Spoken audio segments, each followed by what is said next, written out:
That was a very, very interesting session because personally I actually learned a lot. So thank you, sir.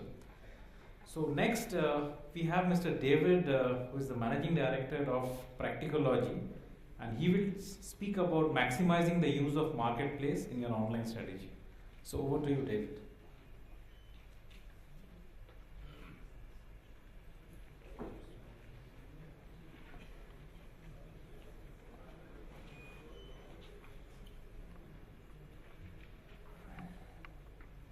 Hey, good afternoon, everyone. Can you hear me okay? Good stuff. So a quick introduction for myself. So my name is David. I've been in the region for about 7 years now. So prior to joining Practicology around 6-7 months ago now, I was with Landmark Group, where I was head of omnichannel for HomeCenter.com. Prior to that, I was with Al Shire in Kuwait, where I was working with the Mothercare brand, both in the Middle East and Russia. And then prior to that, I was in the UK. So when I was in the UK, I was working at Amazon, so Amazon.co.uk, and I was actually on the vendor management, so the buying side, buying products from various brands, and I was in the sports category. At that moment, it was about 50-50 in terms of the split between what Amazon were buying and marketplace sales. Now that's more like 60 or 70 in favour of marketplace. Obviously, that's grown. So that's a quick one in terms of background on myself. So talking around, marketplace strategy and how do you, maximise your sales on the marketplace. So we'll kick off. So why a marketplace is important? I think we already know the scale globally around marketplaces. So you've got Amazon just dominating in the West, and Alibaba, Tmall in the East. But there's actually a lot of other marketplaces across globally which are picking up a lot of traction, and it really serves as a real catalyst for growth internationally as well. So with cross-border, with Amazon, and Amazon have merchant fulfilled network, cross-border FBA, enabling brands to really expand globally.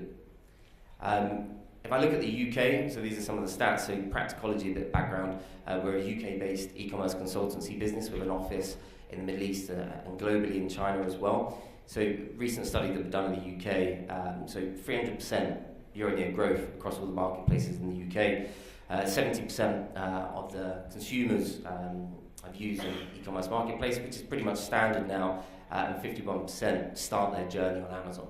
And obviously that's higher in the US, and that's become the norm. And it's obviously very relevant because Amazon's going to be coming into market very soon with the takeover of Souk. If we look at Tmall just is huge in terms of comparison to how Amazon's operating as well. So 61.5% of the total e-commerce sales are coming from Tmall. 180,000 brands, and I think it's like 60 or 70% of that is international brands that people have brought over into the market, and 340 billion in terms of GMV for last year.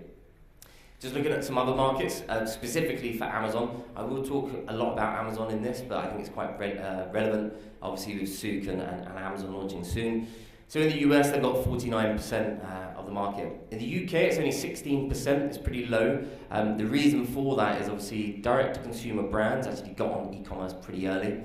So anyone that knows or has been to the UK, you're pretty familiar with like omni-channel concepts across the high street as well. And that's kind of held back the dominance of Amazon there. In Germany, I done a bit of work when I was with Amazon in Germany as well. It's 28%, really slick operation over there. India, Amazon is around 30%. Obviously, Flipkart in India is bigger than this. It's obviously very, very large. So locally, this is just a snapshot of some of the marketplaces that we've got within the region. Souk, Noon are kind of the big ones, right? And that's what everyone sees. Souk is going to become Amazon. It's only a matter of weeks when that happens. And Jumia in Egypt, obviously that's just went on to the New York Stock Exchange. It's a pretty good investment. I think it was up like 75% on day one. And then some other sort of multi-brand and marketplace concepts within the region. But I think that the key thing that I think around marketplaces as well is the cross-border. So cross-border customers obviously are engaging with marketplaces, but not necessarily local ones. So this is just a quick snapshot of traffic to Amazon.com from Saudi, Egypt, and UAE. So that's 25 million sessions just from this region. I think any business would be happy to get that. So when Amazon switches over, it's going to be starting to get those numbers, right? So you're going to start to see a real increase in sales from their side. Just staying on the cross-border, I think it's very relevant for this region. So I think just from the US alone last year, 5 billion was spent. Within the MENA region, this is not local to GCC, this is across MENA, but that's 18.5% of the total e-commerce market, just from the US. And we know that obviously cross-border here is 60%, it's pretty much cross-border. So why are customers shopping on them, right? Global marketplaces, cross-border, local marketplaces. And I think just to put it really simply, it's range. I think customers locally here are buying products that they can't get within the market. That's why they're moving cross-border. But also they want new, innovative products that they can't get elsewhere. Price is the key one. That's the purpose of a marketplace. It brings all the products together on one place and clearly shows what the pricing in the market is, and service. The service is really going to be the differentiator, and I think each of the marketplaces globally have a different level of service. They cater in different ways, but that's another key area. So moving on to strategy. So is a marketplace strategy right for your business? And I think this is the first question you've really got to understand before you then start trying to optimize. I think a lot of businesses I've spoken to here are just like, yeah, e-commerce, great, let's go ahead, let's do it. Suit want to buy my product, have it, take it, and then that's it. And they think they're going to see some growth off the back of it. You really got to understand that, the why that you want to move into trading on the marketplace. These are just some of the questions that we have from some of our consultancy projects in the UK. Should I have a D2C site or should I sell marketplace? And I think that's a common question within the market. Should I work with marketplaces at all? Will they cannibalize my sales? That's a big concern, and I think the lack of consumer data is a big concern about going onto a marketplace as well. How can I control my brand and reputation? And I think the control element is a big concern for a lot of businesses when looking at marketplace. So some of the key considerations. So internal management. So if you are going to move ahead with a strategy to trade on a marketplace, you've got to have someone to run it. And it's not as easy as giving it to someone junior in the team. There has to be some strategy behind it and obviously optimize and grow that going forward. Product range and pricing. So do the analysis beforehand, understand if you're going to put your products on there, are they all of a sudden going to be out of price, uncompetitive? Is it actually worth the move? Logistics, depending on how you interact with a marketplace, this is going to change, and I'll cover that off. So if you're going to be selling directly, which is pretty straightforward, you give them the stock and they'll manage it for you. But if you're going to leverage the marketplace element of, say, Amazon, you're going to be either shipping directly to the consumer or using their Fulfilled by Amazon network as well, which all has key requirements when it comes to logistics. Product detail and content. This is quite key. I think if I look locally, product content is a massively underloved area. I think when it comes to a marketplace, you can increase your conversion considerably just with the right imagery, the right content, and actually enrich that for the customers. And that's the norm that you'll see on, say, an Amazon, but I think locally here it needs some work. Marketing and acquisition, this is obviously a key one going forward. I don't know if you saw the news article about Amazon, where they had their Duracell batteries is the #1 batteries, but they were actually running a sponsored ad for Amazon's own brand, Amazon Basic batteries, and it pretty much takes half the page. So all of a sudden Duracell, even though from an SEO point of view they're #1, they're now underneath the fold. So you do need to spend on marketing, even on the platform. And then customer service, depending on 1P, 3P. If you go 1P, that will cover most off for you. But if you go 3P, there is an element that you'll have to be involved in as well. And then the selling model and other sellers as well needs to be considered. So some of the common problems, and I'll go into detail on these. So price erosion is the big one. Everyone. When I was working at Amazon, brands wouldn't want to come on board mainly for this reason. the brand protection, and that's largely around price, and the channel control. So actually controlling your channels. So whether you're a brand, a distributor, I think it's very relevant here with the franchisee model. Being able to control those channels is obviously very, very key. Fakes and grey market is massive here, a major problem, and I'll give you some insights. High cost of servicing, so there's a cost of each of the models.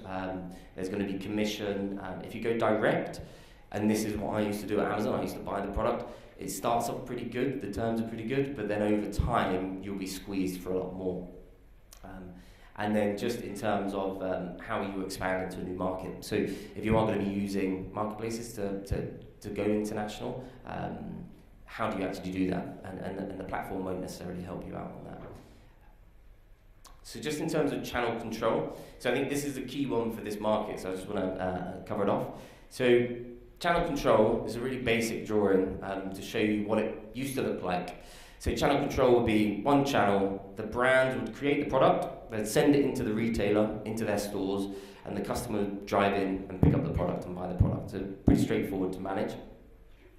Then the retailers started to ship to consumers, so that could be either through e-commerce, it could be through catalogue, so it's great for the customer point of view. Then the brands saw this and they created their own branded D2C sites, and now they're going direct to consumers as well. Then the launch of marketplaces, so now brands are trading their product on a marketplace and going direct to consumer. And then added to the marketplace, the retailer starts to sell on the marketplace, and vice versa. So some retailers will actually buy product from marketplaces that have a cheaper price as well. And then there's peer-to-peer selling, so it could be a seller that buys from a global marketplace, Alibaba, AliExpress at a really cheap price, and then they start to sell to the consumer as well, and they may start to sell on other marketplaces like Amazon as well. So I think the key thing here in terms of channel control, there's 6 ways for the customer to purchase the product, but only one of them is going to a store. And I think in this, in this region, we're still very much focused on the distribution rights for our stores, the distribution control for the physical presence. But as you can see, as soon as you start, mixing with the marketplace, it's very, very hard to control that. Counterfeit and grade products is a big issue, as I said. So it's a $500 billion industry globally from a counterfeit point of view. And 70% of those are sold on marketplaces globally. So whether that's AliExpress, Amazon, they're going to be sold on marketplaces because it's the easiest place to sell them. In terms of grey product, there is an issue here, I think, within the region, and everyone understands that. If you ever bought something from Souk, it's potentially from Australia, and 30% of all mobile phones have gone through that grey market at some point. So price erosion, this is another one of my really basic, boring drawings to illustrate it. The pricing erosion comes from dynamic pricing. So at Amazon, I'm sure you're all aware, they don't lead by the lowest price, but they just match the price in the market. So typically on a product in my range, it would be matched against maybe 40, 50 different businesses that I could, and every day it would just crawl their sites to basically find out the price. And what happens with that is, so if we say retailer A is Amazon and B and C are basically just other retailers that they would be matching, retailer B would go on sale, typically, like most companies do here, and the price goes down, goes down to $89.99. Because obviously the dynamic pricing, Amazon match, and then all of a sudden the competitor matches as well.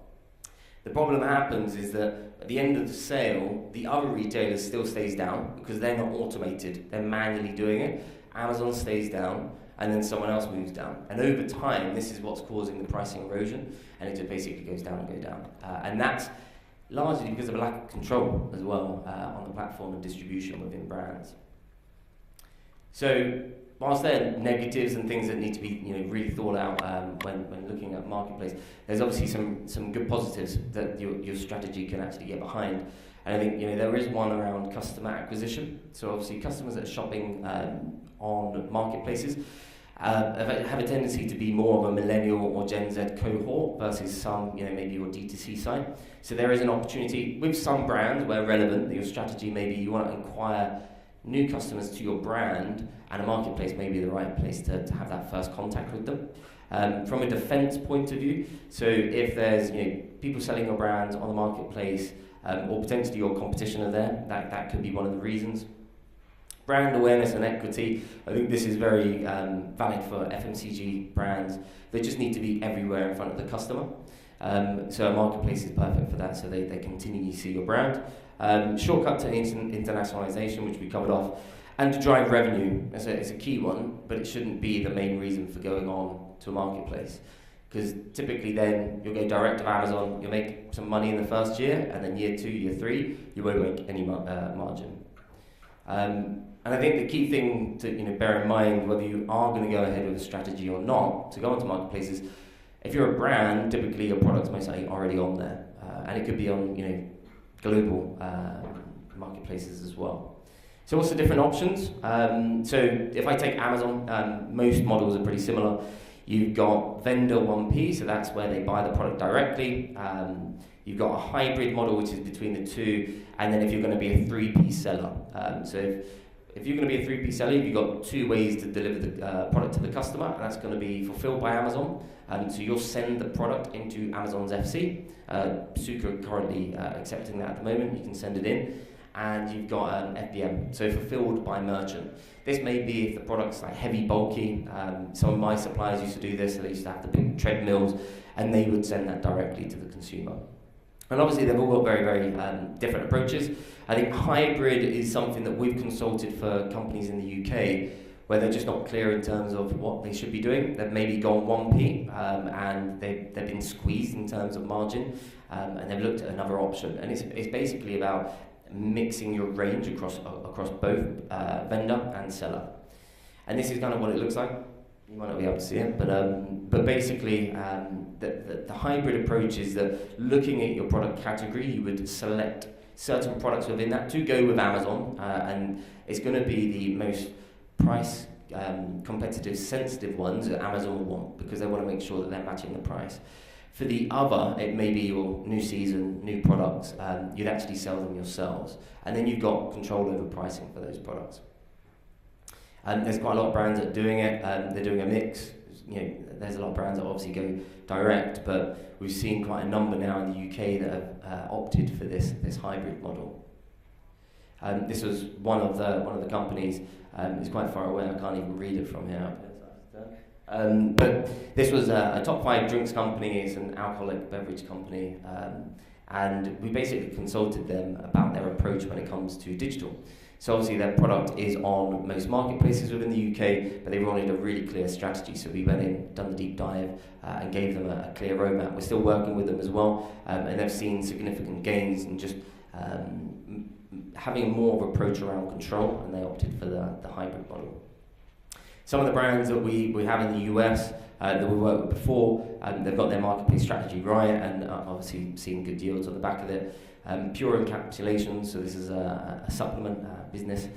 Sales are up 130% in their first year, and then conversion up 48%. And a couple of others.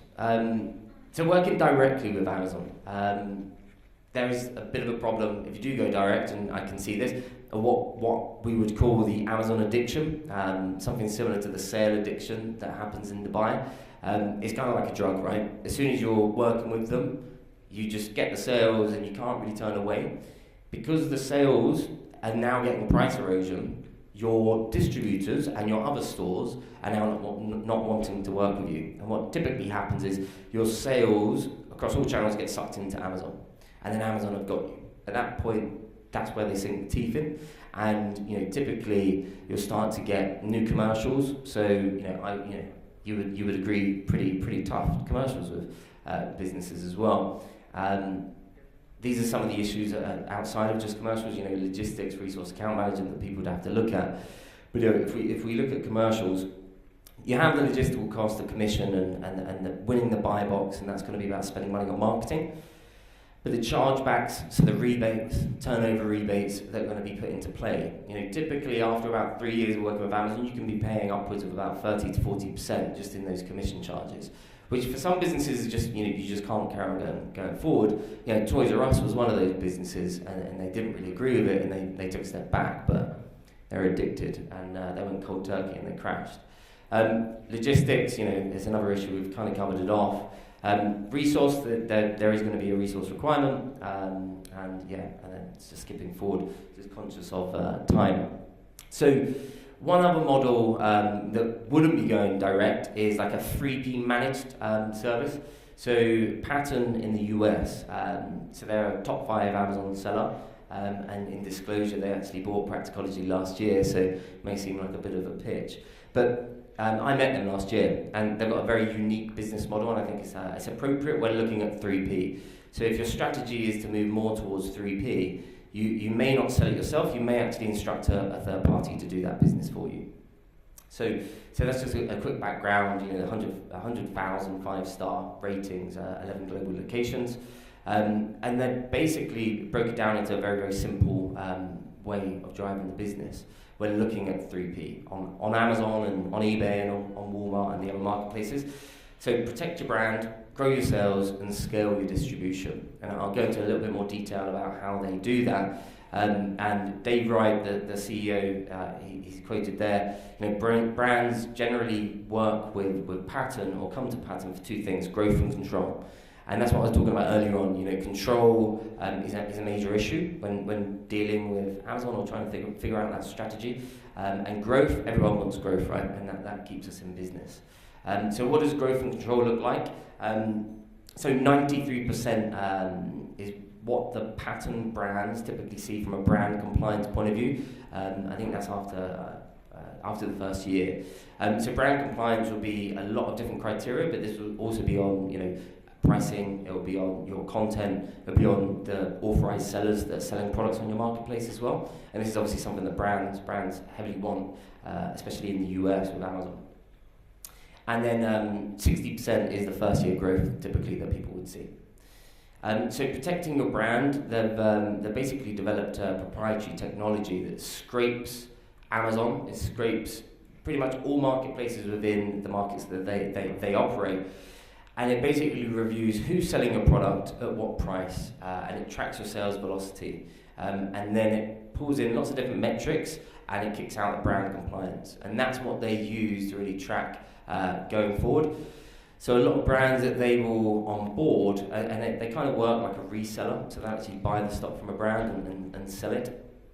And a lot of these brands have major issues with pricing in the market. They're through the floor. Brand compliance is tracking about 40%, and then through following the process that the Patte have developed, they monitor it, and then they start to actually get legal involved. They'll do compliance testing from all the other sellers, and compliance typically then goes up. What that means is, as compliance goes up, sales go up, and this is kind of helping the growth and giving the control back to the brands.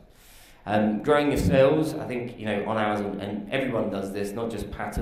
I think, if you're going to look at working with a third party, I think, Winkler will do it as well, who are here. And, it's around, optimizing your content for Amazon for the marketplace that you're trading on, and A/B testing. So understand what your conversion rate is. And this is where you really need a team to actually get behind it rather than just putting products online. SEO, so most people think of search engine optimization as Google, but Amazon as a marketplace, SEO is actually really relevant. So predominantly it will come from your product title and your body of text in the description, but that's obviously very, very key. And that's, we use something called a laddering up tool, which basically has got, I think it's about 1,000 different rules, and it just changes on a daily basis to get that first rank. And then scaling distribution, which is another thing, obviously moving into other markets as well, is very, very key when looking at marketplace as well. So that's kind of it from me. Here's another shameless plug as well. We recently released this online grocery report. Please feel free to download it if you get a chance. Any questions?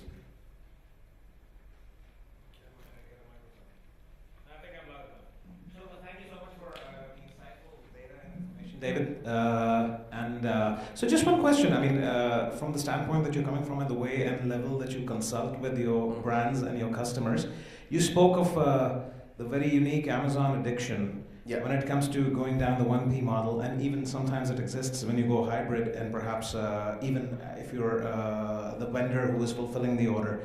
Now this is more, should I say, evident in industries like hospitality aggregators. If you look at a booking.com, for instance, over there the hospitality industry is pretty much they have very little options to bypass that. So what is the most baseline advice that you give to your clients who are brands on how to engage and how to avoid this Amazon addiction phenomenon that you spoke of? Yeah, so I think no one size fits all, right? So every company we speak to is going to be different, and that's going to be: do you own the brand? Are you a retailer? Are you a franchisee model here? It's going to change drastically when you answer those questions. But I think the key thing is if you understand the pitfalls before going ahead, to go direct, because it's very easy to just, if Amazon knock on your door and say, hey, let's buy the product, you're going to sell it to them. And I think that's the first piece of advice, would maybe just to think before that, because it might be the right decision. Like, don't get me wrong, that might be the right thing for your business to actually go direct. And a lot of big brands, it does make sense to do that. But I think it's just at that earlier stage to really think about it. Would be my advice. I can't give you a magic wand answer, unfortunately, but I would say just have a clear strategy before you actually engage directly. Thank you so much, appreciate it. That's right. All right. Any other questions? Good stuff. Thank you very much.